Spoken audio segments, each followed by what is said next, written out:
United States, we have 370% public and private debt as a percentage of GDP. So if you had corporate debt, household debt, and public debt combined, it's 370% of GDP or so, and that's basically unpayable in real terms. And so the question becomes, how does that default? Does that default nominally? Probably not, because the liabilities are in our own currency, and so instead you generally are going to get default through inflation. Where you're just going to have a long period of negative real rates, and so those bondholders will get paid back, but not necessarily, not in real terms. The inflation that we're going to get, which now we have, is in large part driven by fiscal spending. And the difference, for people that don't know the difference, monetary policy is like what the central bank does. It's like, what are interest rates going to be? Are they doing quantitative easing or quantitative tightening, that sort of thing? Whereas fiscal policy is basically about taxing and spending by Congress and the president. And especially when you get extreme fiscal policy, unusually large multi-trillion-dollar deficits, that actually puts money out into the broad money supply.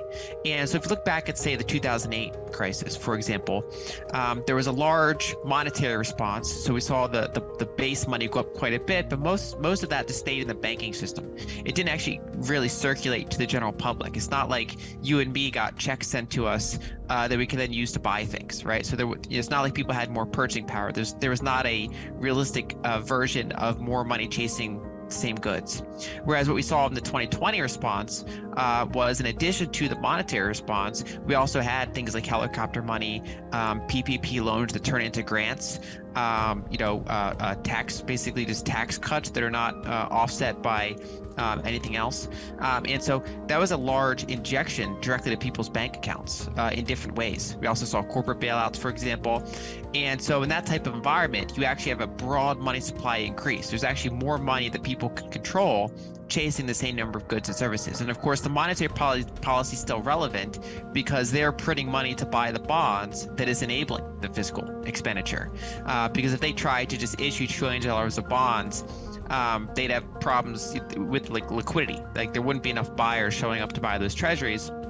And so the central banks are monetizing that fiscal.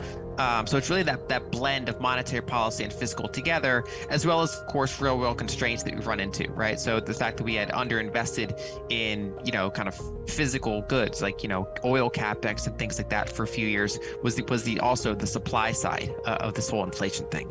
Is it fair to break down the most simplistic analysis being monetary policy drives liquidity into the financial system, but fiscal policy drives liquidity into the hands of people?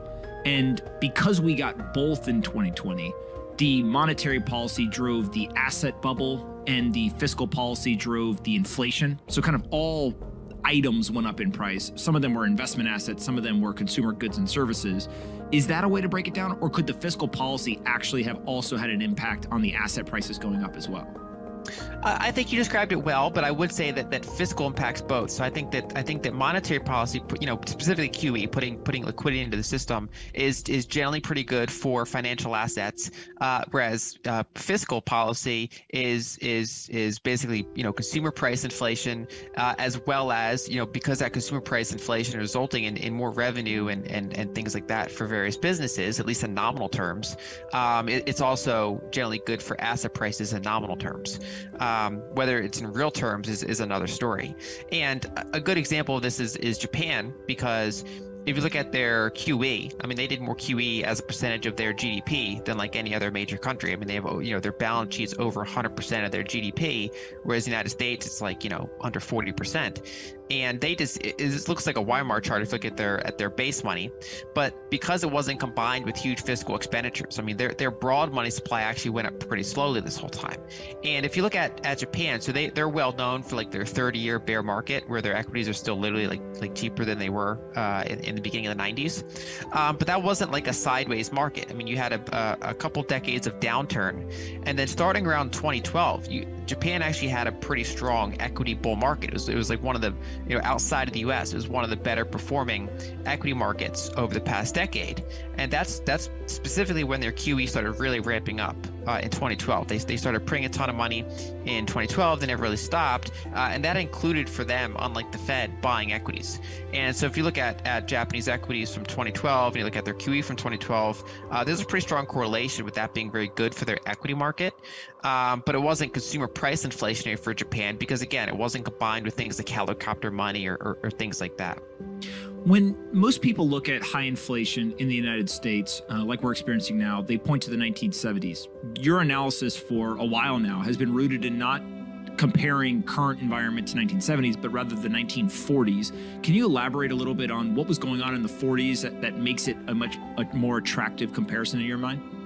Sure. So in the 1970s, a lot of the inflation that we had was from bank loans, right? So there were fiscal deficits, but they weren't the biggest driver of what we're having. There was a demographics boom. So there was, the boomers were going into their home buying years, and so there's this rapid increase in demand for things, and so you got a pretty significant money supply growth. But that was because a lot of banks were lending money into existence, and then of course you throw on top of that, the guns and butter program. So you throw on some fiscal deficits on top of that.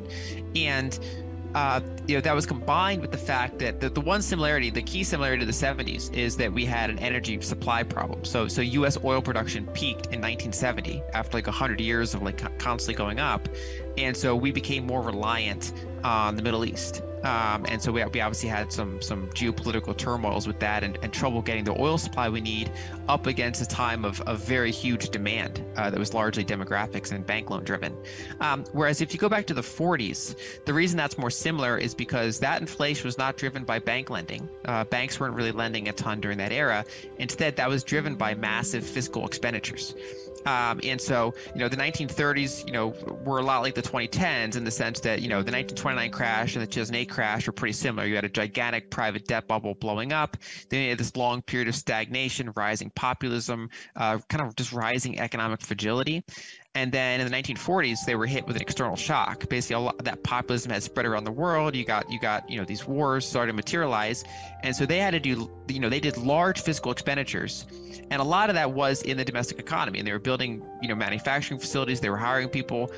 When the soldiers came back, they sent 8 million of them into technical school and college, and then helped them get a mortgage. These were very large fiscal expenditures, and so you had a huge increase in the money supply, and that was, as you'd expect, pretty inflationary. And then the key difference is, so in the 70s, debt as a percentage of GDP, both public and private, was pretty low. And so when they encountered inflation, they could raise rates to double-digit levels to try to quell inflation and give positive real rates. Whereas in the 1940s, because you had so much fiscal expenditure to fight the war, you had over 100% debt to GDP, and so they couldn't really raise rates to match inflation levels, and so they just let it run hot, and you had the biggest ever gap between inflation and interest rates. And in fact, they even pegged the long end of the treasury curve, like what Japan's doing now. And so this environment here in the 2020s, I think, is pretty similar because, one, the growth in the money supply is largely a fiscal phenomenon. It's not due to unusually high bank lending. It's due to unusually large fiscal deficits that are monetized by the Fed, which, again, actually they did that back in the 40s. So there was huge QE in the 40s to monetize it. It's not due to excessive demand or positive demographics. It's due to that more strained geopolitical environment and that strained economic and socioeconomic environment. You mentioned populism and its relationship with fiscal policy. Obviously, social media has made it much easier for people to communicate around the world. And it feels like every day there's some new thing that people are upset about, or kind of, cancel culture is running wild, or there's virtue signaling going on. And obviously politicians are not immune to getting caught up in kind of the whims of the flavor of the day, if you will. How much do you think the expansion of fiscal policy that we've seen is just, there's an easier way for folks to communicate? They can tweet at politicians, they can make their voices heard, they've got podcasts and YouTube and kind of all these different platforms. And that means that politicians now are more likely to kind of hear the people, and that leads to kind of bigger and bigger and more severe and aggressive fiscal policy kind of programs. I think it's a combination of that and then the debt. So the debt portion is the fact that when debt is super high, when you have hundreds of percent, like so in the United States, we have 370% public and private debt as a percentage of GDP. So if you add corporate debt, household debt, and public debt combined, it's 370% of GDP or so. And that's basically unpayable in real terms. And so the question becomes, how does that default? Does that default nominally? Probably not, because the liabilities are in our own currency. And so instead, you generally are going to get default through inflation, where you're just going to have a long period of negative real rates. And so those bondholders will get paid back, but not not in real terms. And so large fiscal expenditures, while holding rates low, are one of the main ways to inflate away large levels of debt. So I think that's the mathematical component. And then the more social component is that populism. And generally, that kind of goes back to the fourth turning concept of, people build these institutions, and those institutions last for decades. But then over time, as the founders, they die, and then as you get kind of the third or fourth generation of these institutions, they drift away from their original purpose, or they become corrupted, or society has changed and no longer respects those institutions, usually a combination of all these things together. And so in that period of rising populism, they generally feel that the institutions, the frameworks that we've constructed, are no longer working well for the majority of the people. And so you start to get a lot of pushbacks on it. That could be the government, that can be media, that can be certain corporations, basically, certain international organizations. And when you start to get that pushback on that, you get just broad distrust of that sort of thing.